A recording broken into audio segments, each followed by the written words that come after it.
Hello and welcome to the collapse experiment. Yes, I had to change things up a bit because that red light, that chirping noise, yes, that is baby chicks that we've hatched here recently, and they'll be staying with us for a few days until they go to their new home. So, if you hear that in the background, for once, it's not the creak of my heater. So yeah, if you like this video, like and subscribe, share this video. You can also check us out on our podcast format, Substack, and thecollapseexperiment.com. So I've got 4 articles for today. Yes, I know it says America is bankrupt. I will get to that. But first, I've got a couple of short stories that I want to cover first. And yes, we have a sequel. We do have a sequel. Remember the Chinese spy balloon? It's back. It's bigger. It's bolder. It's all about family. Is oh wait, that's Fast and Furious. Yeah. Okay. So U.S. is tracking a high altitude balloon first spotted off Hawaii. Wasn't the first one over Hawaii as well? Isn't that what happened last time? Is this just a crappy sequel? Is it going to go over to Alaska next? Let's find out. Yes, the US military is tracking a high altitude balloon that was observed off the coast of Hawaii over the weekend, officials said Monday. The balloon's owner is unknown. Really? You don't know who owns this balloon? Okay, but there were no indications it was maneuvering or being controlled by a foreign actor. It just happens to go over an island that's owned by the United States in the middle of the Pacific Ocean, which is how many square miles of water?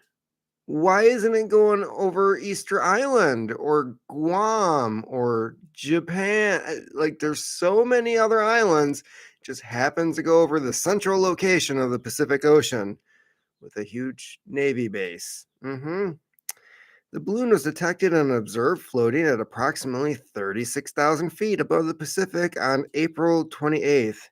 It did not directly pass over sensitive sites or defense critical infrastructure, according to U.S. officials.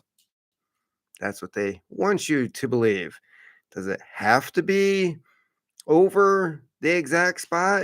Can it detect radio waves and communications like the previous one was doing? So, yeah, I love how they just point things out like, well, it wasn't directly over a site. It can do other things. Ye- we learn this. We learned from the last time, and you're still playing dumb about their capabilities. Interesting. They don't want us to be asking questions about this. Moving on, IBM to stop hiring for roles that can be replaced by AI. This is where we have to admit Andrew Yang was probably right. Nearly 8,000 workers to be replaced by automation. So, yeah, I was a fan of the Yang. I was a part of the Yang Gang, and then I became Yang Gang for Trump. And then I was like, who the hell's Andrew Yang? Because, yeah, he really did a number on selling out, especially the whole you either support the party or you'll be Arkansas, I guess. Because it's funny. Bernie Sanders was like, oh, yeah, I back Biden. And then there was Andrew Yang and Tulsi Gabbard, I believe, even put her support behind Biden when she was booted out of the race after humiliating Kamala Harris. Yeah. 1 month ago, to much dismay and widespread denial, Goldman predicted that AI could lead to some 300 million layoffs among high paid, non menial workers in the US and Europe. As Goldman chief economist Jan Hatzus put it, using data on occupational tasks in both the US and Europe, we find that roughly Two-thirds of current jobs are exposed to some degree of AI automation, and that generative AI could substitute up to one-fourth of current work. Extrapolating, our estimates globally suggest that generative AI could expose the equivalent of 300 million full time jobs to automation, as up to two-thirds of occupants could be partially automated by AI. Yeah, when I say they don't care about you, you can be replaced. Yeah, it's like a woman finding out that wait, what? There's a flashlight? He doesn't have to depend on me? Oh, yes. Automation. It's basically the wet dream of corporations because they want us to act like robots. They want people to be mentally programmed to operate as robots. And when you become really efficient at your job is when they also get pissed off because they're like, no, no, no, this is an 8 hour shift. How are you already done at 3 hours? I did my job really. You can go over what I. No, no, no. You're still here for 5 hours. That's where the bullshit in a lot of this economy comes in because they pay you by the hour. They want you to be efficient. When you are efficient, they get pissed off. So yeah, but that's a whole nother argument. I've dealt with that with jobs in the past. Why are you just standing there? Because my work is literally done. We'll find something else to do. Not part of my responsibilities, and you're not paying me more to do it. So bleep off. Yeah, so we've got IBM looking to hire people outside of the human race. Yeah, we have met the enemy. These are the two articles that I really wanted to cover. And the one after this is America's Empire is Bankrupt. But let's cover We Have Met the Enemy. And if you know that phrase, you kind of know where this is going. The weird part of the news media, the weird part the news media isn't telling you about World War III is that America's main enemy in this struggle is the US government itself. Now, this is not something I wrote. This is James Howard Kunstler. He does have Kunstler Cast, his own podcast. He has a great series of books that you may want to check out. Big fan of his. He's a peak oil guy. Okay. Um, but he really knows what he's talking about. His podcast is very entertaining. He gets really good guests on. So go check that out. And this was published through the Daily Reckoning. America is looking like that crazy person on the street punching itself in the head. How else do you explain this epic act of national self destruction? Does anybody else not see it? The Joe Biden regime is standing up for our democracy, is trying to silence all and any public speech about what it does in the world and how it treats its own citizens. He's not wrong. Meanwhile, the entire scaffold of American life crumbles, and you are supposed to not notice it's happening. The funny part is that the Democratic Party thinks this is an election strategy. I guess if you want to just have distraction all over the place, like in 2020, sure.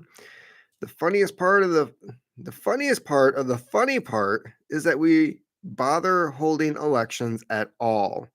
Yeah, don't question this thing at all, or we'll destroy you, which means there's something there to question. When you act like an asshole, you're trying to hide something. Anybody who's been in a shitty relationship knows this. You ask a question and they flip the fuck out, start jailing people or throwing your shit out on the curb. Bitch cheated. You understand Joe Biden is only pretending to run for president again in the same way that he's only pretended to be president the last 2 years. Are we to believe, for instance, that the old zombie has become a fervent Maoist, or that he follows any known structural political philosophy at all, other than cashing checks from favor seekers from all over the world? Joe Biden is pretending to run no matter how preposterous it seems because his handlers know that only a titanic pretense of political strength can stave off the reveal of his family's awesomely criminality and fall of everyone hitched on that broke down wagon. Yeah. The more stuff that comes out about Hunter Biden, holy shit. It looks like this may be a lengthy article. So I'm going to skip around a bit. The Ukraine fiasco. And this is regarding Ukraine project is a big part is prodigiously stupid to provoke a war at Russia's doorstep, and the side we back, the corrupt Zelensky regime, has already lost. You just don't know it because the American news business is a joke on the American public. It reports nothing honestly. Well, there's 4 paragraphs here. I don't have to go any further.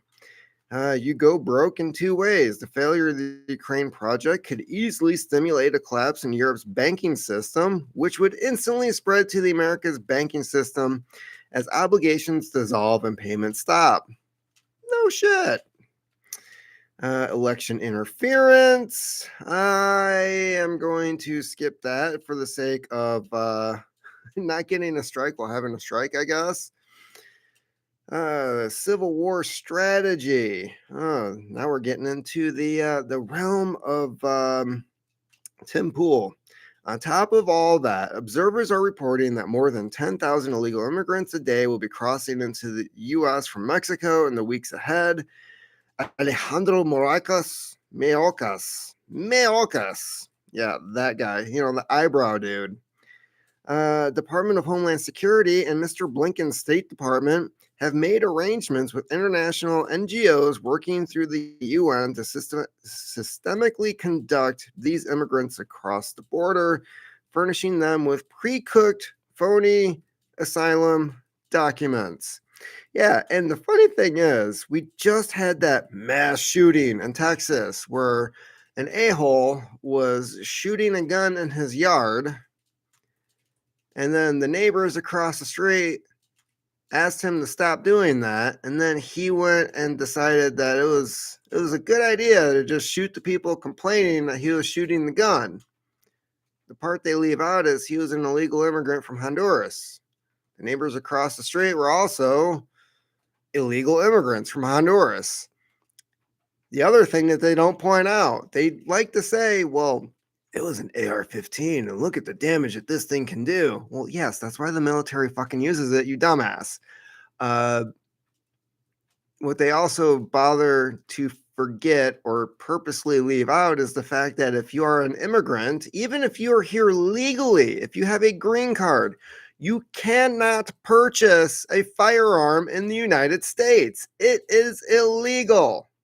So he was illegally in possession of a firearm he was not supposed to have, and he didn't just break one law, which is murdering his neighbors because he was being a dick. No. Him having the rifle was fucking illegal to begin with, and your stupid gun laws didn't prevent him from having it. So maybe you should try enforcing the laws you already have on the books to prevent assholes like this, for one, getting into the country to begin with.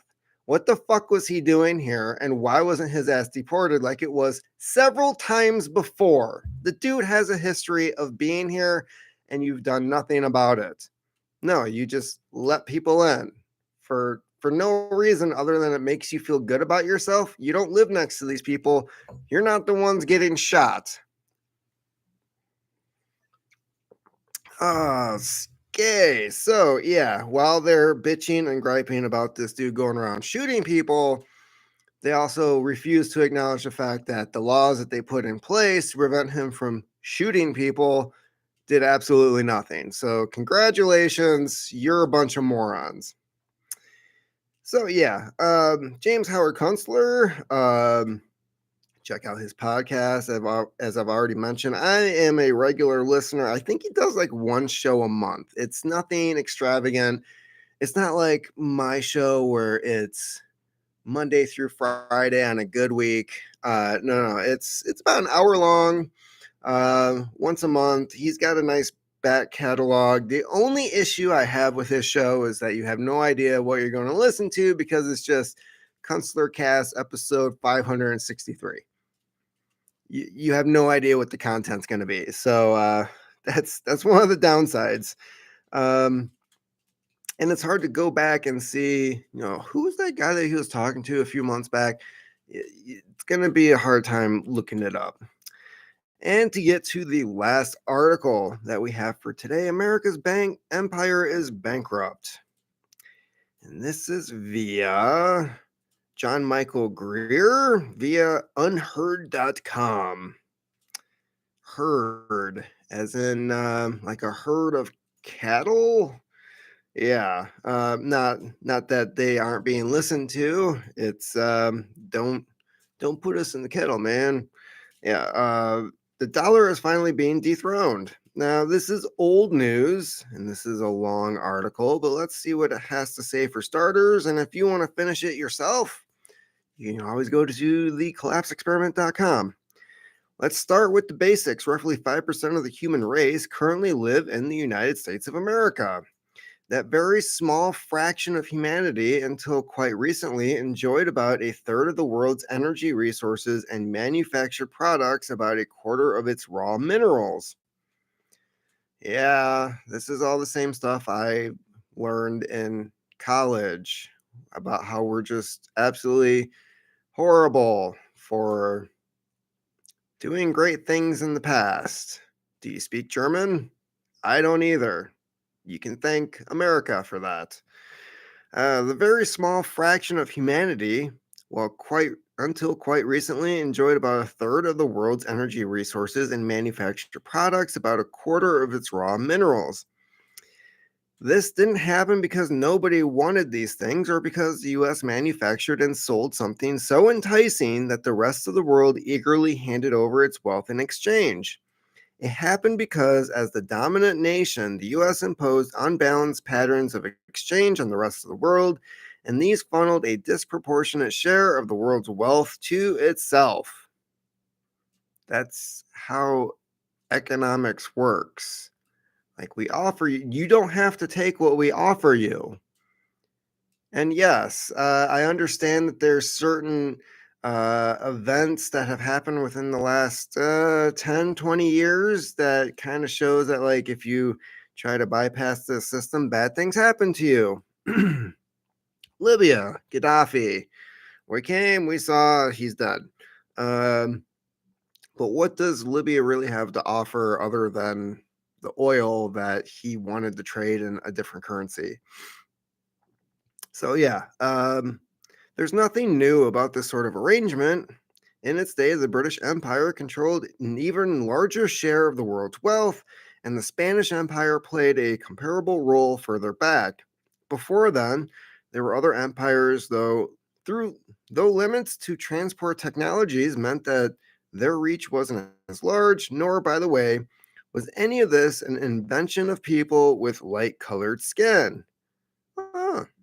Apparently, this is written by a Brit because there's a U in colored.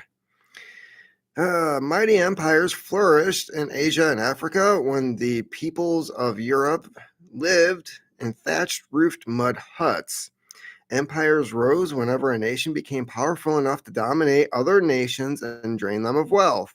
They've thrived as far back as records go, and they'll doubtless thrive for as long as human civilizations exist. Yada, yada, yada. Francis Fukuyama. Francis? That's an odd first name for a guy with the last name of Fukuyama. Insisted in his 1989 essay that having won the top slot, US was destined to stay there forever. He was, of course, wrong, but then he was a Hegelian and couldn't help it. If a follower of Hegel tells you the sky is blue, you look. The ascendancy of one empire guarantees that other aspirations for the same status will begin sharpening their knives, and they'll get to use them too. Because empires invariably wreck themselves over time, the economic and social consequences of empire destroy the conditions that make empire possible. which is what they're doing now. It's happening now. Why are we so focused on Drag Queen Story Hour when our dollar is getting flushed down the toilet? It's stupid. It's look over here, or perhaps our government is so cushy and so distracted with their own stupid ideology that they're not really doing their jobs. I've worked in places where they don't really do their jobs because it's a cushy situation. They get bored and they decide that they should be doing other things. The mechanism the US used for this latter purpose was ingenious, but even more long term than most. The simple terms the US imposed a series of arrangements on most other nations that guaranteed the lion's share of international trade would use the US dollar as the medium of exchange. Yes, we know all this, we know that. Sooner or later, you run out of suckers to draw in. Well, yeah, we're on a planet and not everyone on the planet. Eventually, the people who hold out and say, we're not going to do this stupid thing, like they come up with their own economy. And when their economy starts working better than the one that we established, well, that's when the tide turns, like bricks. The one question left is how soon the pump will start to fail altogether. Yeah. So let's see here. When Russia launched its invasion of Ukraine, the US and its allies responded not with military force, but with punitive economic sanctions, which did absolutely freaking nothing. And Russia is still thriving. It's still doing its thing, selling its oil at a discount to other people who then put it back on the market and sell it to us at a profit. Yeah, that's what's happening. We've got other countries selling Russian oil to us because we have an open market, and other people are part of OPEC and all these other groups that we still trade with. So Russia sells that oil into OPEC, and OPEC goes ahead and sells it to us at a profit because we are dumb. Then there's Iran, which most Americans are impressively stupid about. I totally agree with that. Iran is the 17th largest nation in the world, more than twice the size of Texas, and even more richly stocked with oil and natural gas. It's also a booming industrial power, has a thriving automobile industry, for example, and builds and launches its own orbital satellites. Orbital satellites. Yeah. It's been dealing with severe U.S. sanctions since not long after the Shah fell in 1978.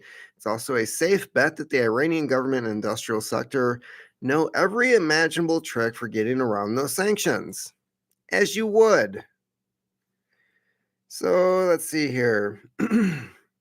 Still skipping ahead, for many decades now, the threat of being cut out of the international trade by U.S. sanctions has been a big stick Washington uses used to threaten unruly nations that weren't small enough for the US invasion or fragile enough for a CIA backed regime change operation.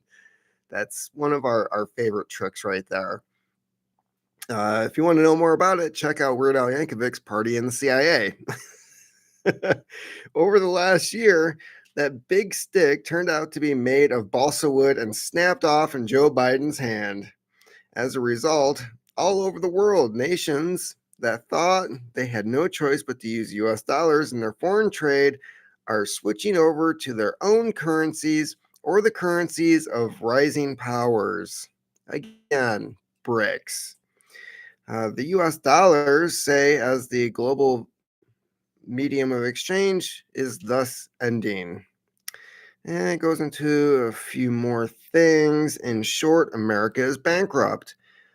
Our governments, from the federal level down, are big corporations, and a very large number of well off citizens have run up gargantuan debts, which can only be serviced given direct or indirect access to the flows of unearned wealth the U.S. extracted from the rest of the planet.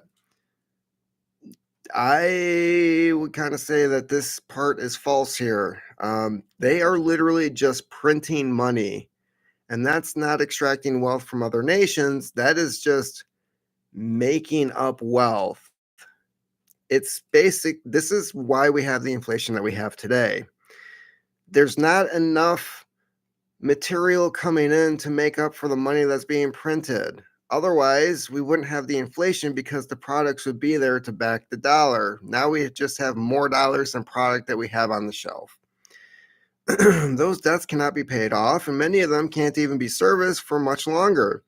The only options are default on them or inflating them out of existence. And in either case, arrangements based on familiar levels of expenditure will no longer be possible. Since the arrangements in question include most of what counts as an ordinary lifestyle in today's US, the impact of their disillusion will be severe. I am just waiting for, we've got what, 30 days until the government defaults? And Janet Yellen needs to be fired, for one. Anybody who's saying that we need to keep spending more money than we have also needs to be fired. If we were to treat the actual government like a corporation, all the people that have run it into the ground with all of this insane debt would have been let go a long time ago. Missed our morning coffee. Oh, no, no. I have my coffee right here. A nice Turkish blend that was brewed in my cappuccino maker.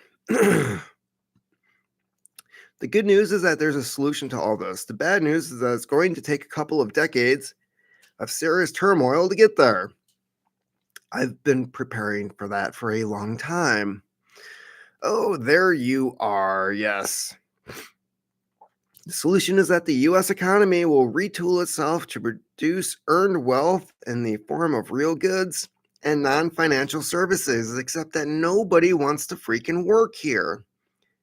And why should they? All the benefits and everything that the baby boomers had while they were growing up, going through their adult lives, getting that nice pension fund at the end, doesn't exist anymore. There's seriously no purpose for somebody working like those people did back in that day. The incentive is not there. That's all been destroyed. So if you have zero incentive to get people to go and work into a factory like they did decades ago, you can't reverse that. You have to build the incentives to draw people in. That's just not going to happen. Let's see here. That'll happen inevitably as the flows of unearned wealth falter. Foreign goods become unaffordable to most Americans. No, foreign goods are more affordable than American goods. That's part of the problem. And it becomes profitable to produce things here again in the US. The difficulty, of course, I don't think it's about profitability. I think it's if the product is not exported to begin with, if we're forced to produce it on our own, that is when it happens. If people want something and they can't get it, if there's an embargo, that's when we start making it here. It has nothing to really do with affordability because the Chinese market will continuously, all the time, produce something cheaper. Might not even be as good quality, but the fact that it's cheaper and we can just throw it out after we're done with it, that's what we enjoy. America has goods. The difficulty, of course, is that most of a century of economic and political choices meant to support our former imperial project are going to have to be undone. The most obvious example, the metastatic bloat of government, corporate, and nonprofit managerial jobs in American life. Yeah, these nonprofits really need to go. The problem with a nonprofit is that they have a goal. They purposely don't try to achieve it. They don't because they be unemployed. Yeah, I have a nonprofit to solve homelessness. So what are you doing? Oh, well, we're raising money to fight homelessness. What are you doing with that money? Well, first we need to have an advertising agent, and next we need it's never actually about solving the problem that they say they do. It's basically a tax scam. They draw on money, they have this nice status, they put posters up around everywhere, they get little pats on their back, they fill their wallets. That's what that is. The most obvious example, let's see here, there's a sensible move in an age of empire as it funnels money into the consumer economy, which provides that jobs exist for the provisioned class. Public and private offices alike team with legions of office workers whose labor contributes nothing to national prosperity, but whose paychecks prompt up the consumer sector. Remember the first people to get fired back in 2008, 2009? Mid management. They are absolutely fucking worthless. Worthless. Those are the labor force. For the most part, they stayed. The mid management above them, gone because they took the slack off the actual managers. The actual managers had to go back to work and earn the money that they were getting paid while they had other people getting paid below them to do the work that they were supposed to be doing to begin with. Meanwhile, mid management is going to all these really stupid classes on equity and diversity and inclusivity, which translates to absolutely nothing when it comes to a workplace when they finally get fired and have to go somewhere else. I've got this certificate on equity, and so what exactly do you do here?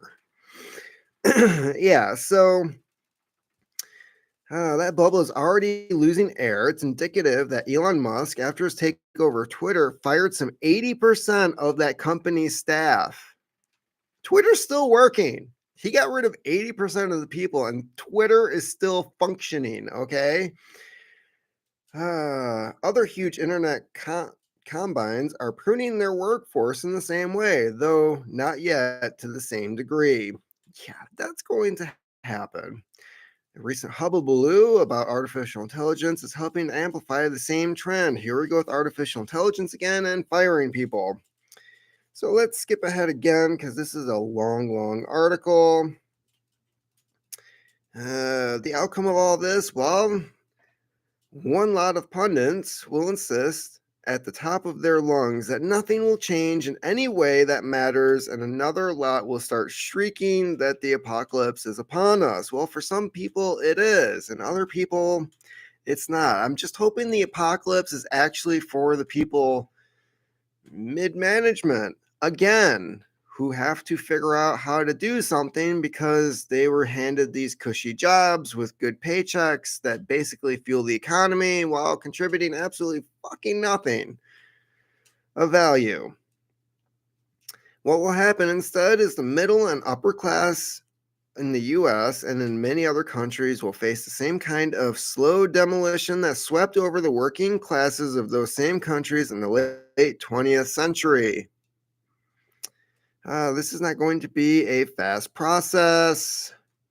We are dancing on the brink of a long, slippery slope into an unwelcoming new reality. I'd encourage readers in America and its close allies to brace themselves for a couple of decades of retching economic, social, and political turmoil. Yeah, which is why I currently have 3 jobs. 3. I'm not even including this thing here. No. I have 3 jobs. Plus, I've got chickens and a garden out back that only I work on. Just me. I'm the one doing that shit. Sleep? I don't know what the fuck that is. So yeah, this is my life. And this is basically what people have to look forward to. I'm already there.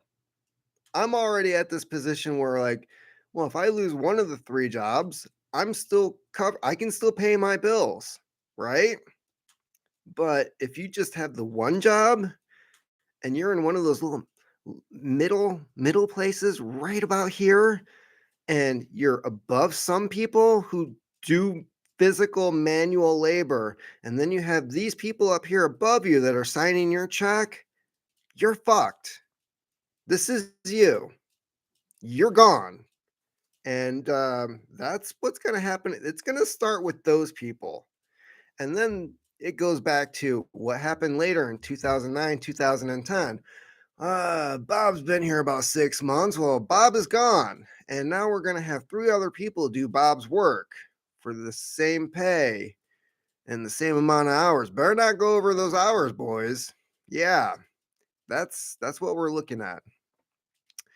Let's see. From the comment section, America has goods from China. Yes, that is 100% accurate. But wait, there's more. Yeah, there's a lot more coming our way. Speaking of those three jobs, I have to finish my coffee. I've got to upload this podcast. I have to get to work at the first job. Then at the end of that shift, I have to go to my second job and find out what exactly a certain government organization around here wants me to do for them. Then I have to go to my third job that provides my health care and kind of sort of only really pays let's see here, my phone bill for the few hours I work for them in the evening. Yeah. Um that's about it for me today. So, yeah, that is my day coming up, and hope everyone is doing well. America is bankrupt. We are our own worst enemy. It's the same story all the time. You have healthcare. Yes, I do. It's weird. It's one of those companies that still offers healthcare for working part-time. And if you want to know more about that, you can hit me up at the collapseexperiment@gmail.com. Not going to say on here as to who I work for because there are assholes out there that would probably call my employer and be like, he's a domestic terrorist. You need to fire him because he's saying bad things on YouTube. Yeah, I know about you people. Yes, you people. That's what I mean by you people. You know exactly what I'm saying. What do you mean by you people? You people. So yeah, I do have healthcare. It's really I had to move outside of the city in order to find a company that would actually provide healthcare while working part-time. I can't explain it, but yeah, that's just how it works. You know, the one place, it's weird. I lived in the same city the majority of my life, and everybody acted like it was the best thing ever. Oh, you've got this really good job. You've got all these benefits. They don't pay you shit. You can't barely afford to live there. You don't get paid enough to actually use the healthcare you're already paying for. I worked at a hospital. I had to pay for the healthcare they're providing me, and then I didn't make enough to use the healthcare when I actually had to go to the doctor. So, I don't know how the fuck that works other than they're just forcing me to hand money over to basically a bank. It's not a healthcare facility. Health insurance is not a health uh institution. It's not like you're paying money to go to the gym where you get healthier, right? You're throwing money at these people to hopefully get something back in return if you go to the doctor. And most of the time they argue that no, this isn't covered by your healthcare. Um, and then when they don't cover that, you still have to pay out of your paycheck from the money that was already taken out to go to the health insurance. It's a scam. It's all a scam. I don't understand it. Actually, I do understand it, and that's why it fucking sucks. It's horribly stupid. It should be illegal, but it's not. So yeah, I move out of the city. I get this other job where after 9 months, nothing comes out of my paycheck. And I have yet to receive a bill for anything that me, my daughters, or my wife have gone to the hospital for. Um, that's just a fact. So yeah, I don't know how this company does it, but somehow they figured out a way where they can have people work for them part time, cover all their healthcare expenses, and at the end of the day, you still don't have to pay anything out of pocket, even if you go to the doctor. How does a hospital not know how to do that? That should be the leading question that everybody asks who works in healthcare, actual real healthcare, as a nurse or in any of these positions, right?